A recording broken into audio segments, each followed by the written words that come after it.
계속 막 켜놓고 네모 그렸다 동그라미 그렸다 세모 그렸다 지웠다가 제안 쓸 때 후배들 작업하는 걸 보면은 정말 고민을 많이 해요. 한 장 펴놓고. 저 같은 경우에 저도 옛날엔 그랬거든요. 해보면 알아요.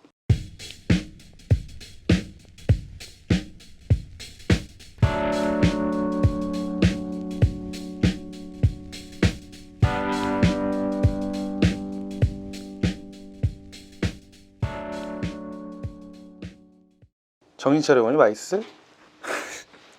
10년 기획을 사랑하는 대행사출 시인입니다. 제안서 작성을 해야 되는데 제안서 작성하기 전 단계에 대해서 계속 말씀을 드렸죠. 전 단계를 잘 해놓을수록 제안서 쓰기가 편하다고도 몇 번을 말씀드렸습니다. 그쵸? 레이아웃 잡기에 대해서 오늘 말씀드릴 건데, 레이아웃이란 뭐냐? 어렵게 생각하지 마세요. 배치 잡기예요. 배치, 배열 잡기, PPT의 배열 잡기, 디자인의 배열 잡기, 그걸 레이아웃이라고 합니다. 뭐 이런 공간에서 책상의 위치, 뭐의 위치 이런 것도 레이아웃이라고 이야기하는 것처럼 레이아웃은 배치라고 쉽게 생각하시면 되고요. 그러면 기획서의 배치를 어떻게 잡느냐? 여러분 파워포인트의 뜻이 뭔지 아세요? 이렇게 이 4개의 포인트란 뜻입니다. 이 4개의 포인트에 각각의 컨텐츠들을 배치했을 때 최적의 배치가 된다 라는 거를 의미하는 거예요. 레이아웃을 잡고 시작하는 이유에 대해서 3가지 말씀을 드릴게요. 첫 번째는 제안서 디자인 전체적인 구성이 일체감 있게 표현이 됩니다. 레이아웃을 잡고 시작하면. 왜냐? 각 페이지마다 다 레이아웃 배치가 따로 돈다? 그러면 어지럽겠죠. 왜냐면 제안서가 작게는 뭐 70에서 정말 큰 행사 같은 경우에는 300페이지만 이렇게 넘어가는 경우도 있거든요. 근데 그럼 배치가 일목요연하고 깔끔해야 되겠죠.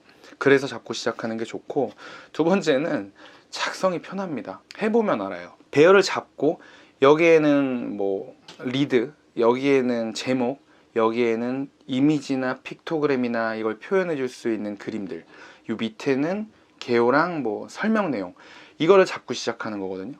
그렇기 때문에 작성이 나중에 편해집니다. 계속 막 켜놓고 네모 그렸다 동그라미 그렸다 세모 그렸다 지웠다가 하는 것보다 훨씬 더 작성하기가 편합니다. 그리고 3번째는 하나의 파트를 아우르는 장표의 디자인이 되어 줍니다. 구조별로 조금 달라요. 왜냐면은 홍보 파트의 레이아웃, 프로그램 파트의 레이아웃, 연출 파트의 레이아웃, 통일감 있게 해서 이 페이지의 이야기가 끝나고 다음 이야기로 넘어갔구나, 이런 구분을 해주는 역할도 하게 됩니다. 다만 구조별로 다 똑같이 잡는다 그러면 더럽게 재미없겠죠. 당연한 거잖아요. 우리가 글로 된 책만 보는 것보다 글과 그림과 다양한 도형들이 있는 책을 더 좋아하는 것처럼요. 똑같은 논리죠. 페이지 안에 할 이야기의 속성을 생각해 보는 거예요. 뭐 예를 들어서 한 아이템 단위로 들어가는 것들, 예를 들어서 뭐 연사라든가 이벤트라든가 뭐 시스템에 대한 부분이라든가 그런 것들, 그리고 이 외에도 절차를 보여주는 어떤 것이 중요할 때, 예를 들어 오프닝 영상에 대한 시놉시스라든가 뭐 의전 프로세스라든가 동선 계획이라든가 투어 운영이라든가 이런 부분들, 이렇게 또 구분이 될 수가 있어요. 한 아이템 단위로 구성이 될 때는 1단, 2단, 3단, 4단 이런 식으로 구성을 많이 해요. 한 페이지에.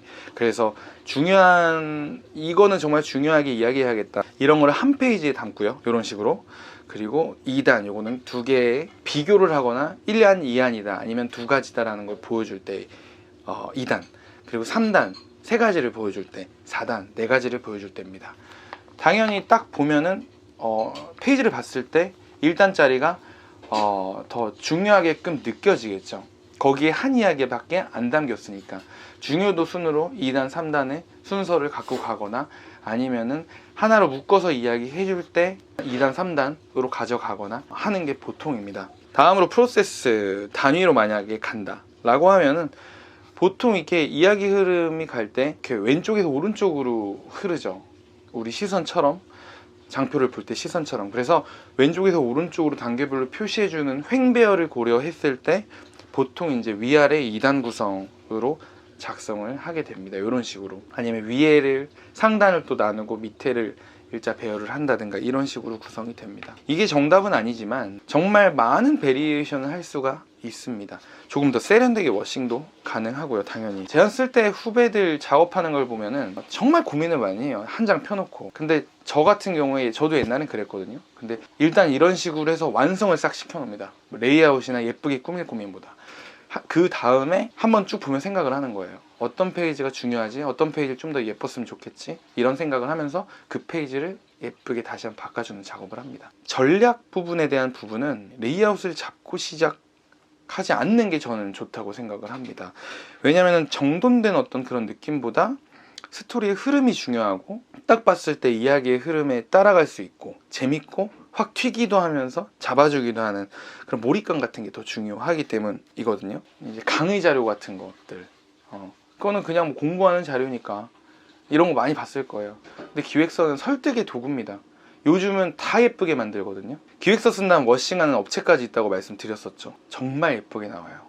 근데 거기서 우리가 변별력을 갖고 창의적인 기획자로서 접근을 하려고 한다면 내용적인 부분 몇 번 강조해도 지나치지 않고요. 그러면서 동시에 이 정도 레이아웃까지는 워싱 없이 자기가 써낼 수 있는 사람이 돼야 됩니다. 왜냐? 디자이너, 유능한 디자이너 많죠? 근데 그들을 외주로 쓰는 것 자체가 비용이에요. 그러면은 어때? 내가 받는 돈을 나눠줘야 되잖아. 이 정도까지 끌어올릴 수 있으면 우리는 그 돈을 기획자 몫으로 가져갈 수가 있어요. 그렇기 때문에 PPT를 잘하라는 이야기가 아니라 기획서를 머리 그리고 손으로 정말 잘 쓸 수 있는 사람이 되어야 한다는 이야기였습니다. 긴 영상 봐주셔서 감사합니다.